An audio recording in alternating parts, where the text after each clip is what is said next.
Something strange happened a number of years ago in terms of how I read books. Now, I come from a background where I learnt to read in school, and you basically start at the beginning and you work your way through. I would vocalize those words in my head and it would make some kind of sense. But I was very slow at it and I didn't really enjoy it. And often when I had big pieces of text to read, I would try and get through the text and realize I didn't remember anything that I just read. Now, this is something I always kind of felt was my narrative. I'm a slow reader. I'm not good at reading. I tend to avoid reading. I'm intimidated by a big book because I just know I won't get through it. But a number of years ago, this changed. And it all started with one weekend afternoon and I got a migraine. And it's the kind of migraine where you can't really visually see it. It kind of blocks out your vision, and then that's when the migraine will kick in shortly after. And I laid down on the bed and I realized, I don't want to just waste this time. I feel like I want to do something. So I signed up to the trial of Audible. I figured if I'm going to lay here, I might as well listen to something. And I'd been thinking about this, and this was the thing that sort of sparked my interest to go ahead and sign up. And the first book I listened to was called Startup CEO. I'm an entrepreneur. I wanted to learn more about business and all of that. And I quite enjoyed it. And I joined the 1 book month deal, and I soon realized that actually I want another one. So I did the 2 monthly deal. And I started listening to those kind of books about business and entrepreneurship. And gradually I just realized I was really enjoying it. It was great for my commute into the office. So I eventually signed up to the 12 book month deal, and for the last number of years, the 24 month deal, mainly because then you get the cost of those books right down.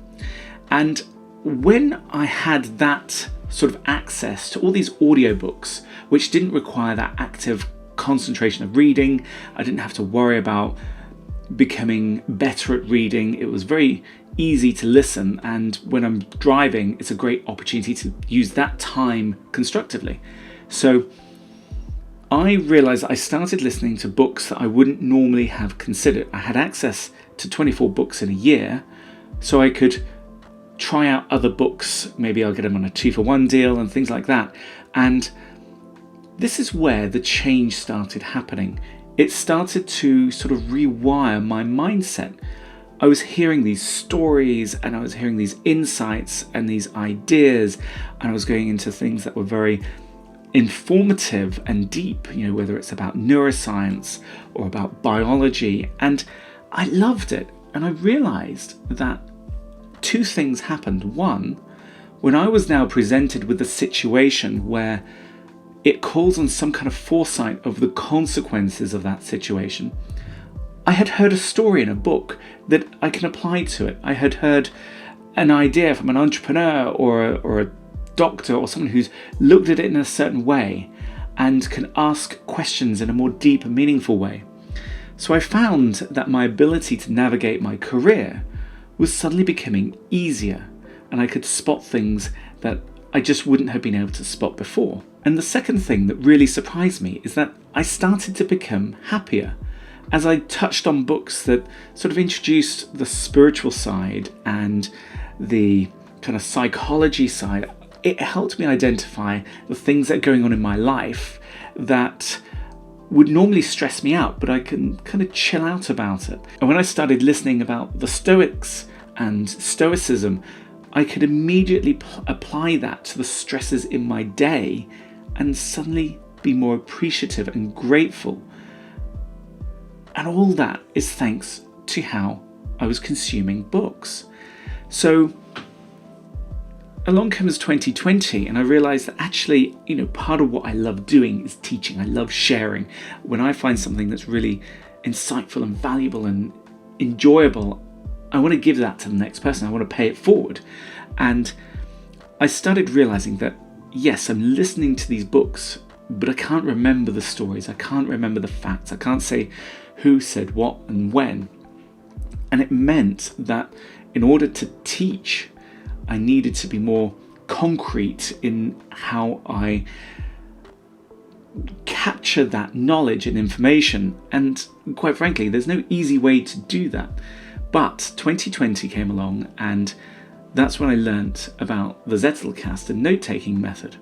And it answered a very core question I had when I was reading these other books. How do those authors remember everything? How do they have all these anecdotal stories? How do they remember the facts and reference things? You've got to be really disciplined and organised. But when you write a book, how would you research all of that in one go when it's things that you've kind of picked up over the years? And it was Ryan Holiday who introduced the concept of Commonplace to me, which is where you collect things. And then the Zettelkasten was essentially that, but systemized. So that's when I read the How to Take Smart Notes book, and it sort of clicked with me, and that started my note-taking journey and building my own note-taking app called Flowtelic to really kind of lean into this and put all the bits together. So here I am coming through 2020. I've got a system, but I've got audiobooks. And now is the challenge. I can't make notes when I'm driving, or I can't make notes when I'm walking and listening. It's really hard. And believe me, I've tried using the iPhone and swiping to make notes from an audiobook whilst walking. It's not ideal. So I realised I'm going to have to get back to learning to read. I'm going to have to get back to learning to read efficiently and make proper notes from it. So that's where I realised I'm going to pair my audiobooks with the Kindle version. And let me show you here what I have on my iPad. I use two apps predominantly when I'm reading big books. I use the Kindle app, and then I also use an app called LiquidText. So this book here is a PDF. Now, the challenge with Kindle is that you can't get them as PDFs, at least not easily. So some books come as PDFs, and you can't easily read PDFs. And this app here is fantastic. So basically, it's designed more for researching, and if you're reading research papers, and you can basically highlight a section that you quite like, you can bring that over and then maybe use the pen and make your notes with the pen here. I won't do it just now, but there it is. So you can just write your notes. I haven't done this in a while. I tend to just bring the things over. But the idea here is that you can start capturing all the relevant highlights out of the book. Now, what's really good about this is essentially it's your fleeting notes. So if you've come across the Zettelkasten method on my other videos, this is where you're capturing your fleeting notes, the bits that resonate with you. I would recommend writing notes on top and I'll come to that, how I do that in Kindle in a moment. And it's really useful to take a book and distill that down. And now you've got your portable, sort of more succinct notes or captures, highlights from a book, so you don't have to go through the whole text again. Now, the other way I approach this is with Kindle. So here's a book I've been reading, and I've paired this with the audiobook. I actually started this in the Kindle and realised I wanted to get the audiobook to kind of keep the momentum going.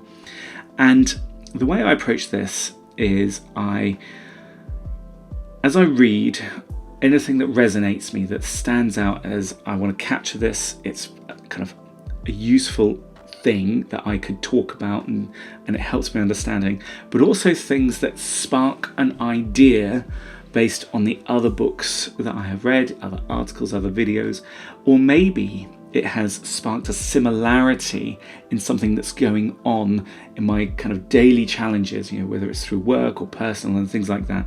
And here's an example. So this book here is called How to Teach Anything. So I'm reading this book because I want to feed that back into how I create my YouTube videos, so that I'm actually using the right techniques to help you in your learning and improve my skills of learning and teaching, and just see where that goes. I find it really fascinating.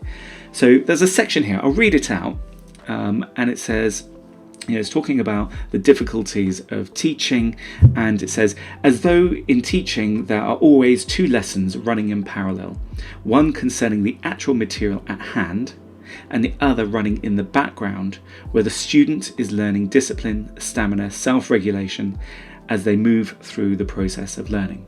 Now, what's really interesting here is you may understand what that says, or that may just sound like, because you haven't read the rest of the book, like gibberish. I don't worry so much about things that don't make sense to me. If it makes sense, I will often highlight it, and then I'll show you in a moment how I capture my own sort of fleeting note from this. But if it doesn't make sense, I use it as an opportunity to ask a question, or I use it as an opportunity to let it lead what it actually made me think. And this is where you can have something that completely doesn't make sense, but it sparked inspiration and ideas of something completely off the wall that if you were to say it to someone else, to say it to the author of this book, they wouldn't know what on earth you were doing. But for you, it's really valuable because you're connecting one thing to another thing and you're creating original thought here. So what I would do is I would highlight this, and then I will then make a note. I like using the keyboard on the iPad so I can type quicker. And then here's my note here. Sometimes I'll try and rephrase what that was if it seems a little complicated, and if I were to read it in 6 months' time I wouldn't remember what it meant. So I'll rewrite it in my language and my understanding. You know, we know ourselves the best, right? So write how you think. That's really important. So from that, I've sort of rephrased it and then taken it a little further. I said, teaching is a two-challenge experience for the student. Firstly, it's all new material. And secondly, it's the discipline of consuming and using that material. And what I mean by that is, if I teach you maths, you've got the material, the formulas and the equations, all of that. But you've also got to learn how to understand maths. You've got to understand the symbols and how the textbooks are structured and how to do the practice examples. It's the learning how to learn part, and that's the two-part. So how do you consume that material? For me, if I watch a YouTube video, it's great, but I need the skill of writing my notes around that. And then you have more experienced students can make the second part easier. It's also a bit like in business. So this is where I'm taking now my original thought. It sparked an idea. So it's like in business where you have to communicate via email or Slack, but each employee has their own journey of discovering and learning the system of which to manage all that. So what I'm saying here is we may have content, we may have processes. Email is a great example. You join a company and they say, here's your email address, here are the people you need to email, and here's what you need to email about. But how many times do they tell you, and this is how we prefer to manage email, do they tell you, only check your inbox at 9 a.m. and 2 p.m. Don't try and reply to every email as it comes in. Go through a sorting process. Try to get your inbox to 0, delete things that are no longer relevant after the moment you've read it, delegate things that you can't do but someone else needs to do, add to your to-do list, so your do list of the things that need action, but don't do it there. Like, this is a technique, and we don't teach that. At least in my experience, when we go into companies, we don't teach half these things. So if you're a university student, do they teach you how to take notes? Do they teach you how to consume the lecture? Do they teach you how to revise? When I was there, absolutely not. So it's a two-step process, and often you're trying to figure out or discover that second, how do you consume that? So that's what this is talking about. And I think it's really, really interesting. So I will go through a book and I will essentially highlight the things that resonate, and I will write, rewrite, ask questions, and try and build up my own mental picture and my own ideas. Now, when I've spoken to people who are unsure about how to make notes on an article or something, or a book, and you find that you're just highlighting all the chapters, you're like, well, this is not my area of expertise, that's why I'm reading the book. I don't know how to add anything without repeating what the original author said. And my answer to that is, that's probably a sign that you've not read enough books, you've not heard enough opinions, you've not exposed yourself enough to that material. So don't worry about that, just highlight things. If possible, try to rephrase it as though, I like to imagine I'm writing a blog post. How would I talk about this thing? So I've got to write my own original words. And if that's difficult, try asking questions or just make notes to confirm you understand it or not. You want to engage actively with that material so that so it doesn't go in one ear and out the other. And we do also don't want to fall into the trap of where we just have a book full of highlights that sit there and don't do anything.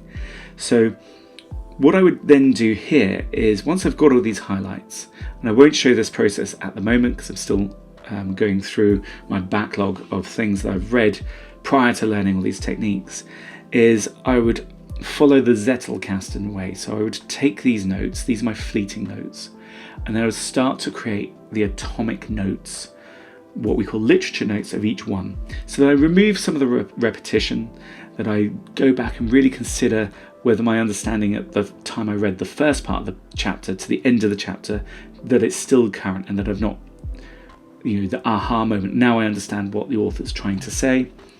Once I have a collection of notes that really encapture my understanding and ideas from a book, then I move that into my archive, which we call the slip box, and then I start linking it to existing notes that I have. So I'll give you another example. I'm reading the audiobook of How to Read a Book. Sounds ironic, but it's to get me over that initial hurdle of, I learnt what we call elementary style reading. I learnt how to read. I now want to take this through to really understanding how to comprehend work, how to evaluate it, how to contrast that against other things. So it's how to do what you're supposed to do with books, is make them useful in your understanding. Don't just consume them. So the technique I do here is, so I've got the Kindle version and I do have the Audible version. So I'm listening to the Audible version to help me get an understanding of the gist and the emotion and sort of build up that background mental map of what this thing is. But I can't recall that at the moment. I'm now familiar with the content. I can't recall it. So I'm now using a combination of the Kindle, but also another service called Shortform.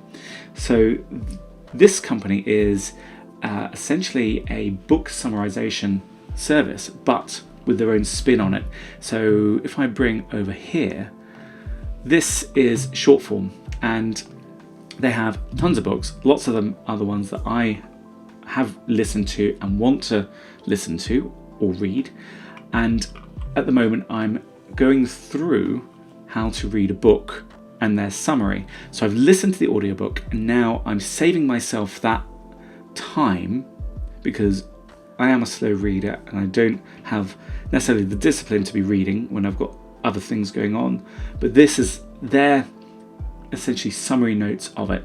Now the important thing is when you read summary notes, I wouldn't just jump to that, because you're then adopting just the viewpoint of Shortform and how they would essentially interpret the book. Because I've listened to the book, I've now got my own interpretation. I can use this as a way to recall it. And what's great is they've got essentially chapter by chapter. They have an overview summary. They also have a PDF download, which I'll show you in a moment what I would do with that. But the thing that they do differently is their author will also compare and contrast to other books on the market that they've potentially got in their catalogue. So you're not just getting a summary of that author, you're also getting someone's interpretation of that book, which is much better than just a basic summary, basically. So what I'm currently going through at the moment, I'm listening to the book and I'm bringing this now into my iPad. And I'm using LiquidText because they have the PDF, which is really good. And now is where I can go through, and the content's familiar to me because I've listened to it. And I can pull these out here. That forms my fleeting notes. And then when I start building my literature notes, I can start rewriting my understanding. And that's, I'm getting that solid consumption of the book. This is a fascinating book. It's really shown me that I need to change my workflow at how I read. So I'm a bit of a collector when it comes to books, and the technique I do is I add books I'm interested to an Amazon wish list for Kindle, and then I check them periodically to see if any have dropped to 99 pence. And quite often you'll find a book that you were considering has dropped in price. But the downside of that is I'm just collecting a ton of books that I know I'm not going to read. So this book here, How to Read a Book, is helping me approach reading from an even better perspective, where I'll start to read the book just to get the overview, and then sort of get an understanding of what type of book it is, and then how to break it down. And where I'm looking at taking my app Flowtelic, which I'll just show you. Essentially, we have a capture section of things here, the archive of my permanent notes, and then, you know, when I want to write or create YouTube videos, I bring them into the projects. But where my head is at with this is to start seeding in not books that I want to read, but parts of books. And then one of the value adds that Flowtelic has is the focus mode, so that I can do a study session for 15 minutes and I have the theme, I have the book, and basically just breaking down that pressure of reading so that I can concentrate on small incremental chunks of reading, go through the process of writing my fleeting notes so that I don't have to worry about forgetting like what I read, you know, maybe 3 months ago on a particular book. I've captured that and I just keep building up, and I go through that study through to the organization,